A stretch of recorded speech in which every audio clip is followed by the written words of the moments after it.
Alguma empresa foi agressiva com você quando você entrou em contato? A ideia de ter uma pessoa reportando vulnerabilidade, culturalmente ainda não é bem recebida no Brasil. Principalmente antes de existirem leis específicas, eu ficava caçando falha por aí e eu tentava entrar em contato com algumas empresas e falar, olha, tem uma falha aqui, tem tal dado seu exposto. E várias delas simplesmente falavam, por favor, pare de fazer testes na gente, por favor, guarde essa informação, a gente não quer receber esse tipo de relato. Então eu já tive vários problemas, inclusive algumas eu cheguei a ir para uma reunião e lá o responsável por segurança foi extremamente agressivo comigo, de falar, você não tem direito de fazer isso, sei lá o quê. Eu falei, cara, eu tô tentando só reportar uma falha gratuitamente. Eu tenho, infelizmente, mais histórias negativas do que positivas nesse sentido. Existe um tabu muito grande de ter alguém batendo nas portas da sua empresa e falar, olha, tem um furo aqui, sabe? Fecha essa sua janela que a janela tá aberta.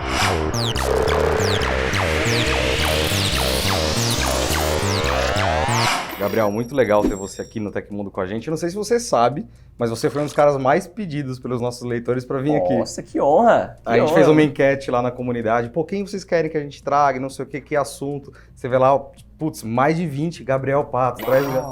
Pô, que honra. Obrigado pra todo mundo aí que tá pedindo também. Muito legal. Que legal, que bacana. Então, pra gente começar essa nossa conversa, esse nosso bate-papo, eu queria que você contasse pra mim como que você entrou na cibersegurança. Dá um pouco da sua história pra gente. Cara, a minha história começou desde criança, na verdade. A primeira coisa que me mexeu pra me levar pra hacking e pra gostar desse universo, por incrível que pareça, foi um filme bem tosqueirinha, que foi um filme de 95 da Angelina Jolie. É o Hackers, né? Pirata de computador em português, que tem aquelas invasões nada real, assim, totalmente 3D, que o cara vai navegando, invadindo os caixas eletrônicos.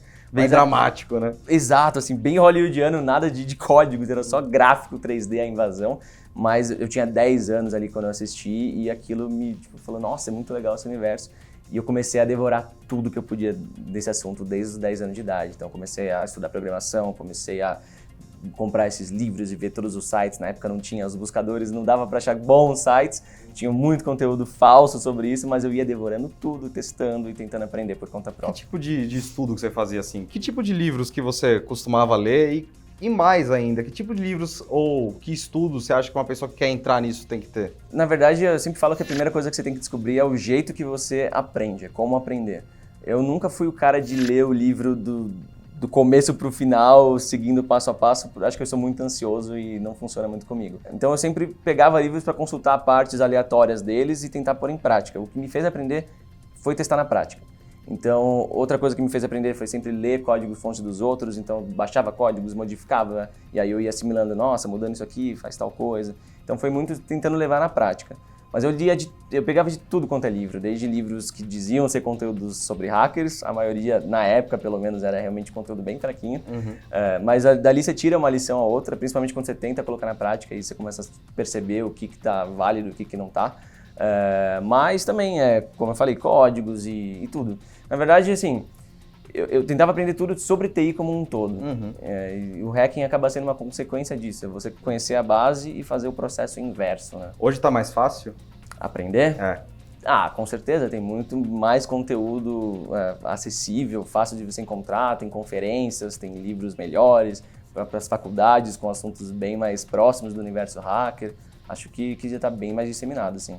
A gente estava conversando aqui antes da gente começar a nossa entrevista e eu comentei com você que o Tecmundo é um site nichado, a gente fala sobre tecnologia e que o seu canal é mais nichado ainda. O que te fez querer levar isso pro YouTube? O que te falou, pô, vou falar sobre hack no YouTube? Cara, primeiro que eu sou muito apaixonado pelo assunto. Então, quando você tem uma paixão muito forte pelo assunto, você quer falar sobre ele. Eu falo na mesa de bar sobre ele e eu falo no YouTube sobre ele.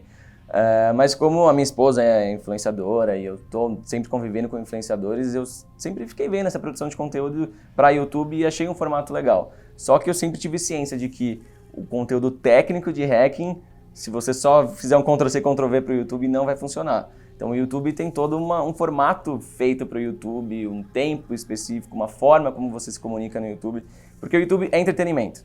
Então não adianta, mesmo que eu esteja fazendo um conteúdo técnico, como é hacking, se eu não fizer ele num formato que encaixe em entretenimento, não vai dar certo.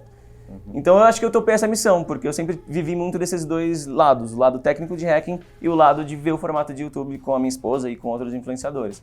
E aí eu quis adaptar, então, esse olhar técnico para um formatinho que funcionasse no YouTube. Continuo tentando, é um constante aprendizado no YouTube, porque é aquilo, é uma balança, né? Quanto será que eu posso ir de técnico, quanto eu posso falar mais, o meu linguajar do meu dia a dia, o techniquez ali no YouTube.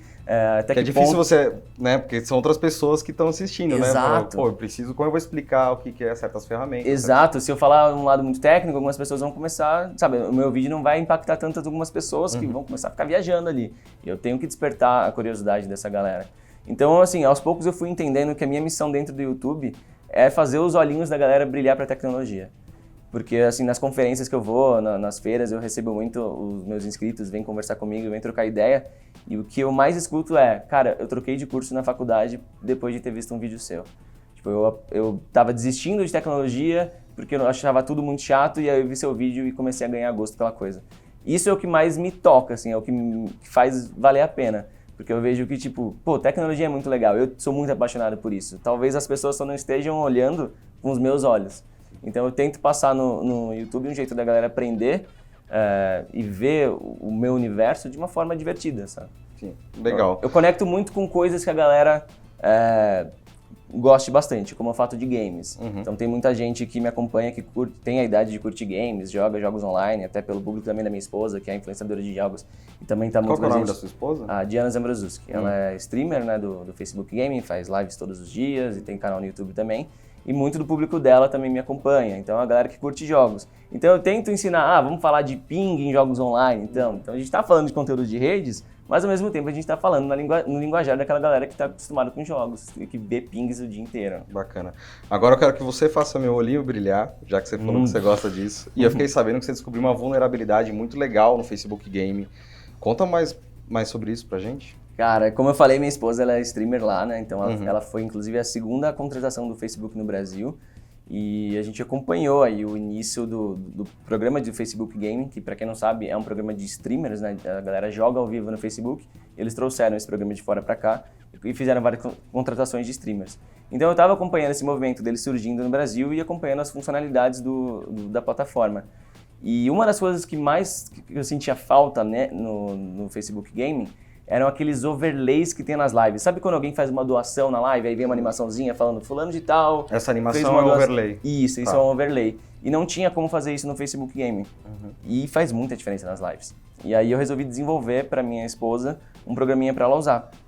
Esse programinha em conjunto com o Facebook Gaming. Exato. Ele ia na plataforma do Facebook Gaming, extraía os dados. Na época não existia uma API, aliás, continua não existindo uma API para isso, então era bem mais difícil de se desenvolver. Mas eu fiz um lance que extraía esses dados e aí reproduzia uma animação com base no painel do streamer, naquilo que o próprio streamer vê. E funcionou super bem, acho que 35 dos streamers top da plataforma passaram a usar o meu programinha, que era só para amigos, né? Era só uma coisa interna, mas a galera começou a pedir, e todo mundo ia pedindo e ia usando. E aí eu vou ligar ao ponto da vulnerabilidade, que é o que para mim foi o mais curioso, que eu não estava caçando falhas no Facebook quando encontrei essa falha. Que é digamos, uma das suas atuações, né? Exato. Para vulnerabilidades, enfim. Isso, eu trabalho fazendo isso, procurando falhas em empresas, mas eu nunca tinha feito isso no Facebook. Eu nunca tinha entrado no Facebook, aberto o Facebook e falar, ok, eu vou procurar falhas aqui agora. Isso nunca tinha me ocorrido. E, aliás, na prática nunca ocorreu, como eu estou contando aqui, foi um acaso. Eu estava desenvolvendo esse programinha e a minha esposa estava online na hora. E aí tem um recurso no Facebook Gaming chamado Stream Chaining, que a gente chama no Brasil de gank ou de host, que é você passar a sua audiência para uma outra live no momento que a sua live está acabando. Então você está lá fazendo uma transmissão, tá a sua galera te assistindo e você vai encerrar. Mas tem um amigo seu ao vivo jogando o mesmo jogo, você fala, galera, fiquem com fulano, vou passar vocês para eles, dê um oi lá e continue interagindo no chat, agora na live do fulano. Aí já começa a live do outro. Isso é um recurso que as plataformas de live quase todas têm, e no Facebook tem também. Mas eu olhei esse recurso e falei, cara, seria lindo se desse para explorar uma falha aqui, que eu conseguisse pegar uma live qualquer que está aberta, tirar a audiência dessa galera e jogar numa outra live que eu quisesse. Tipo, tive essa ideia. Tipo, geralmente quando eu tô caçando falhas, a gente vai tendo hipóteses. Então a gente vai olhando os recursos e fala, seria legal, seria interessante se acontecesse isso, seria interessante se acontecesse aquilo. Você cria ideias e você vai testar na prática. Como ela estava online na hora que eu estava desenvolvendo esse programinha e eu vi esse recurso, eu falei, preciso parar aqui e testar isso, vai. E aí eu liguei pra ela estava no meio da live e falei, Di, quando você for encerrar a live, me avisa que eu quero fechar daqui a sua live, em vez de você fechar daí. porque na verdade eu estava gravando o que acontecia nos bastidores da aplicação para poder estudar o funcionamento dela. E aí eu liguei para ela, beleza, ela me avisou quando ia fechar, eu encerrei pelo meu computador e gravei o que o meu navegador envia para o Facebook no ato do encerramento dessa live. E com essa informação eu pude estudar o funcionamento da aplicação. E mudando os numerinhos aqui e ali, eu descobri que tinha uma falha que eu poderia então pegar qualquer live aberta e transferir os usuários dela, transferir os espectadores dela para uma outra live qualquer de meu controle. Então, peraí, tem um influenciador A com 100 mil pessoas assistindo e um influenciador B com 0. Essa vulnerabilidade permite que você pegue os 100 mil e transfira, ou você consegue também setar o número, tipo 50 mil? Não, eu transfiro todo mundo. Transfere todo mundo da A para B? De repente a galera tá assistindo e vê uma mensagem assim, o dono dessa live, né, o influenciador que está assistindo está te enviando para fulano de tal. E vai todo mundo para a live de destino. Caramba. Que era para ser um recurso, obviamente, só usado pelo influenciador. Tinha uma falha que permitia eu fazer isso com a live de qualquer um. Imagina isso pode ser perigoso também, né? Muito, porque tem situações como finais de campeonatos que são transmitidos exclusivamente no Facebook Gaming. Ou imagina se eu automatizasse isso, fizesse com que todo mundo que está online no Facebook Gaming, um programinha meu, ficasse vendo todo mundo que está online e redirecionando todo mundo da plataforma para uma outra live qualquer. Então poderia, de certa forma, inviabilizar a plataforma momentaneamente. Né? Sim. E isso é fácil de fazer? Esse programa faz isso de maneira fácil? Era uma falha simples de ser explorada. Claro, envolve aí ter que ter um conhecimento sobre a vulnerabilidade e tudo mais, mas a partir do momento que eu identifiquei essa fragilidade, eu poderia explorar dessa forma do mal, dessa forma maliciosa, de forma simples. Tá. E você avisou o Facebook desse problema? Sim, o Facebook tem um programa chamado, que a gente chama de programa de bug bounty, né? Então, o Facebook ele abre pra galera e fala, gente... É tipo um programa de recompensa, né? Exatamente, uma recompensa por bug. Apesar de chamar bug bounty, não é qualquer bug, são vulnerabilidades, né? Então, são falhas que comprometam a segurança da aplicação de alguma forma, como é esse o caso. Então, assim, eles estão no nível quando você chega no nível máximo de amadurecimento em segurança, praticamente não tem mais o próximo passo que você possa dar. Imagina, você já tem as consultorias trabalhando para você já fez todas as lições de casa possíveis dentro da segurança da informação, e na segurança da informação a gente sempre trabalha com a ideia de que nada é 100% seguro. Então, qual que é o seu próximo passo? Como já chegou nesse limite do que o mercado oferece, é melhor você abrir para todo mundo e falar, gente, quem tiver uma falha, a gente recompensa. E é isso que as grandes empresas têm feito. O Facebook então tem esse programa, ele é público, qualquer pessoa pode chegar lá e participar. facebook.com/whitehat, então tem todos os termos dele lá. E você simplesmente preenche um formulário em inglês, contando o impacto da falha, como reproduzir ela, e eles vão te recompensar. Quanto mais crítica for a falha, mais eles vão te pagar. Quanto você ganhou por essa? Eu ganhei $10 mil. $10 mil. Na cotação atual, aí estão falando mais de 50 mil reais. Pois é. Pô, dá pra pegar um carrinho aí. Pô, dá, pior que dá. E assim, o Facebook realmente paga bem acima da média do mercado. Ah, né? é? Sim, eu tô bastante acostumado a fazer bug bounties de outras empresas. E o Facebook tá realmente entre as top em termos de remuneração. Eles pagam realmente muito bem. Legal. Eu vou escrever uma reportagem sobre isso no Tecmundo, então o pessoal que está assistindo a gente vai conseguir ver isso com detalhes e tudo mais. Eu separei na verdade, uma pergunta que eu queria que você me respondesse, que escreveram ali quando eu perguntei quem devia trazer. Aí um cara lá comentou, traz o Gabriel Pato e pergunta para ele por que eu tenho que tapar a minha webcam. Pô, esse foi o primeiro... Me dá essa resposta. Cara, esse foi o primeiro vídeo que eu lancei no YouTube. E super viralizou, foi super legal. Acho que até hoje é o vídeo que eu mais tenho visualização. E foi simplesmente para quebrar o mito de que a galera acha que se alguém estiver acessando a minha webcam, o LED dela vai acender. Né? A gente tem essa ideia de que eu não vou tapar a webcam, mas se estiverem me hackeando, tiver um programinha escondido vendo os dados da minha câmera, vendo as minhas imagens, o LEDzinho dela vai acender. E isso é um mito, senão é verdade em pelo menos, 90% das câmeras do mercado. Porque existe uma forma do próprio dono da câmera, via software, pedir para a câmera desligar esse LED. E se existe uma forma por software de desligar esse LED, o invasor poderia fazer a mesma coisa. Então foi um vídeo que eu infectei a máquina na época minha namorada, hoje minha esposa, né? E desliguei o LED da câmera dela e pelo backdoor fiquei assistindo a câmera dela. Para provar que ela realmente estava totalmente distraída ali no computador. Ela então nem é interessante tapar a webcam. Com certeza. Webcam e até microfone é bom sempre desplugar, porque sim, pode ter um programa pegando esses dados e enviando para um servidor, sem você ter a menor ideia de que isso está acontecendo. E tem uma situação curiosa sobre essa história. que eu esqueci de ligar de novo o LED da minha esposa. E isso deu um certo... Quase deu um ruim, quase deu um grande problema. Porque, como eu falei, ela é streamer, né? Ela faz transmissões ao vivo. E ela tá acostumada, assim, acabou a live dela, ela se desmonta.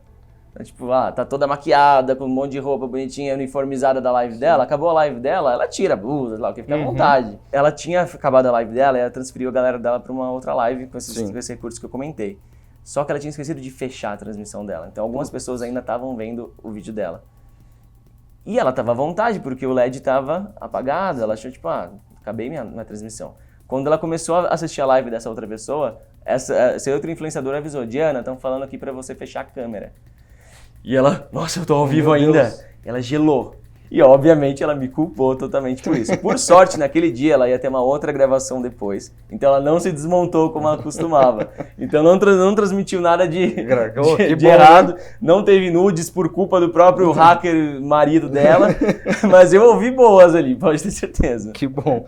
Cara, pra fechar o nosso papo, eu queria, sei lá, talvez filosofar um pouco.